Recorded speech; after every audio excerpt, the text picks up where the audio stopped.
नमस्कार मंडळी, आज आपण बनवणार आहे एक अशी डिश जी उपवासाची शान आहे। मस्त खमंग साबुदाण्याची खिचडी, शेंगदाण्याचा स्वाद व मिरच्याची झणझणीत चव आणि साबुदाण्याचा साजूकपणा आणि एकदम परफेक्ट कॉम्बो।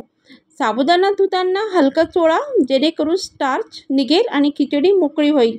नंतर थोडं पाणी ठेवून 5-6 तास झाकून ठेवा। छान 2 पाण्याने धुवायचं आहे, जेणेकरून स्टार्च निघून जाईल आणि बोटाने दाबल्यावर सहज फुटला पाहिजे, हाच आपला टेस्ट। तर बघू शकता आहे आणि थोडंच पाणी ठेवायचं आणि नंतर आपल्याला सुरुवात करूया शेंगदाण्याने। हे दाणे खरं खिचडीचं सोल आहे। मध्यम आचेवर त्याला हळूहळू परतून घ्या। त्याचा सुवास पसरायला लागला की समजा गॅस बंद करा आणि त्याचे दाण्याचे साली काढून घ्यायचे आहे आणि आपल्याला ते साली पूर्ण काढून घेऊन आणि पाखडून घ्यायचे थोडेसे। आता हे सोललेले दाणे आपल्याला मिक्सरमधून भरड करून घ्यायचे आहे। खूप आपल्याला लक्षात ठेवा की दाणे फोडायचे नाही, कूट करायचे नाही, सिर्फ दाणे फोडायचे आहे। थोडेसे जाडसरच ठेवायचे आहे, म्हणजे आपल्याला कुरकुरीतपणा राहिला पाहिजे। तर बघू शकता आहे की थोडे जास्त आपण बारीक जर केले ना तर साबुदाणा थोडं चिकट पण होतो आणि थोडेसे भरड केली तर साबुदाण्याला टेस्ट पण छान येते। तर बघू शकता मी सगळे शेंगदाणे मिक्सरमधून काढून घेतलेले आहे आणि आपल्याला ते शेंगदाण्याच्या गाठी राहतात, तर थोडंसं मिक्स करून घ्यायचं। आणि आपण हा एरवी पण नाश्त्याला करू शकतो, जरुरी नाही आपण उपवासालाच खिचडी करतो साबुदाण्याची। बघू शकता 5-6 घंट्यांनी साबुदाणा छान मोकळा झालेला आहे आणि आपण जर पाणी व्यवस्थित जर टाकलं ना असा छान फुलतो आणि खिचडी पण छान बनते। तर आता आपण फोडणीची तयारी करूया आणि हा साबुदाणा आणि त्यानंतर आपल्याला मेन म्हणजे आलू खूप जरुरी राहतात। कोणी आलू टाकतात, कोणी नाही टाकत, परंतु आलू आणि असलं तर आपल्या साबुदाण्याला अजून छान चव येतं। तर बघू शकता तुम्ही आणि मिरची, ज्याला तेज मिरची लागत असेल त्यांनी थोडी जास्त मिरची टाकायची। आणि आता मी कोणी तूप पण टाकतात, मी हे मूंगफलीचं तेल घेत आहे, कारण 2 वाट्या साबुदाणा आहे त्यासाठी मी 3 वाट्या तेल घेतलेलं आहे। आणि तेल थोडं गरम झाल्यानंतर त्याच्यामध्ये जिऱ्याची फोडणी डालते आणि तेल थोडं गरम होऊ द्यायचं आहे। मंद गॅसवरच तेल थोडं गरम व्हायला पाहिजे।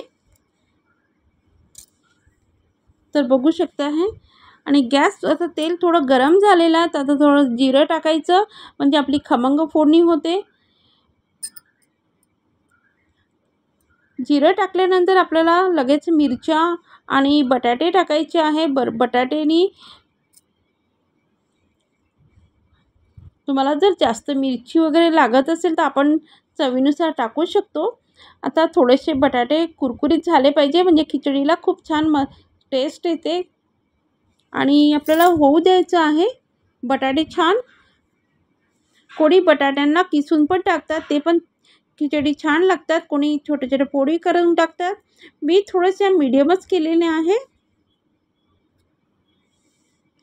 आणि छान परतून घ्यायचं आहे आपल्याला। सगळीकडे छान बटाटे झाले पाहिजे, कच्चापणा नाही राहिला पाहिजे, नाही तर खाताना थोडासा कच्चापणा चांगला नाही लागत आहे। आता छान आलू झालेले आहे। आता तुम्हाला चवीनुसार थोडं कमी जास्त लाल मिरची पावडर टाकू शकता जर, आणि त्यानंतर आपल्याला साबुदाणा टाकायचा आहे। बघू आणि साबुदाण्याला छान परतून घ्यायचं आहे आणि परतून घेऊन छान सगळं मिक्स झालेलं पाहिजे। तिखट वगैरे मिरचीचे आपण टाकलेले आहे, तेल वगैरे। त्यानंतर आपल्याला थोडंसं आता शेंगदाण्याची भरड टाकायची आहे। तर बघू शकता आहे साबुदाण्याला छान कलर पण आलेला आहे, कारण मिरची लाल असल्यामुळे। कोणाला लाल मिरची पावडर नाही टाकत, फक्त हिरवीच टाकतात मिरची, आणि तो पण छान साबुदाण्याला कलर येतो। आता आपल्याला थोडंसं होऊ द्यायचं आहे साबुदाणा. त्याच्यानंतर शेंगदाण्याची पूड टाकायची आहे आणि ती छान मिक्स करायची आहे. आणि हे सगळं आपल्याला मंद गॅसवरच ठेवायचं आहे, नाही तर आपली साबुदाण्याची खिचडी ही कडक होते. तर आपल्याला गॅस मंदच ठेवायचा आहे आणि सगळं एकजीव करायचं आहे आपल्याला. सगळं साबुदाणा आणि शेंगदाणे छान मिक्स झालेले पाहिजे आणि गाठी होते कामा नये. आणि शेंगदाणा पण बारीक असल्यामुळे शेंगदाण्याची पूड त्याचे पण गाठी होतात, त्या पण छान आपल्याला एकजीव करून घ्यायचं आहे. सगळीकडे साबुदाणा लागला पाहिजे. तर आणि अधूनमधून आपल्याला साबुदाणा हलवायचा आहे आणि चवीनुसार आपल्याला सेंधं मीठ टाकायचं आहे. तर मीठ पण सगळीकडे लागलं पाहिजे आणि त्याला छान परतवून घ्यायचं आहे.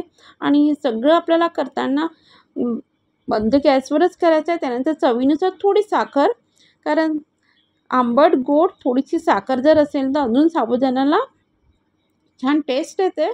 कोणी ऑप्शनल आहे, जर ज्यांना आवडत असेल तर ते टाकू शकतात. आता आपल्याला थोडी वाफ येऊ द्यायची आहे, तर कवर करायचं आहे आणि अधूनमधून आपल्याला परतवायचं आहे, नाही तर आपली साबुदाण्याची खिचडी कडक होते. तर बघू शकता आहे. आणि आपला साबुदाणा हा पारदर्शक व्हायला पाहिजे आणि आपल्याला आतून छान मिक्स करायचं आहे आणि घाई करायची नाही आहे. कुठलाही जर पदार्थ आपण आपलं एकदम बघू शकता आहे. आणि छान आता आपली साबुदाण्याची खिचडी होत आहे. थोडा वेळ लागतो आहे, परंतु अधूनमधून बघायचं, नाही तर साबुदाणा कधी कधी कडक होतो आणि आपल्याला असं पाणी वगैरे वरून टाकायची गरज नाही आहे. कोणी कोणी थोडंसं एखादा स्पून पाणी पण टाकतात मोकळी व्हायसाठी, पण मला काही वाटत नाही, कारण मी बरोबर प्रमाण घेतलेलं आहे. तर त्यानुसार बघू शकता आपली आता साबुदाण्याची खिचडी छान झालेली आहे आणि साबुदाणा पण पारदर्शक झालेला आहे. आता सर्विंग डिशसाठी आपण हे करूया. आणि मी कोथिंबीर टाकल्या, थोडा व्हिडिओ स्किप झालेला आहे. तुम्ही कोथिंबीर टाकू शकता, पण उपवासाला नाही चालत. पण जर उपवास नसेल त्यावेळेस आपण कोथिंबीर टाकू शकते, तर मी टाकलेली आहे. आणि छान आता कैरीचा सीझन आहे आणि लिंबूशिवाय तर साबुदाण्याची खिचडी चांगली वाटत नाही. तर ही झाली आपली तयार साबुदाण्याची खिचडी. अगदी घरगुती चव, साधेपणा आणि स्वाद परफेक्ट बॅलन्स. तुम्हाला रेसिपी आवडली असेल तर लाईक शेअर कमेंट जरूर करा. खास तुमच्या टिप्स आणि चॅनलला सबस्क्राईब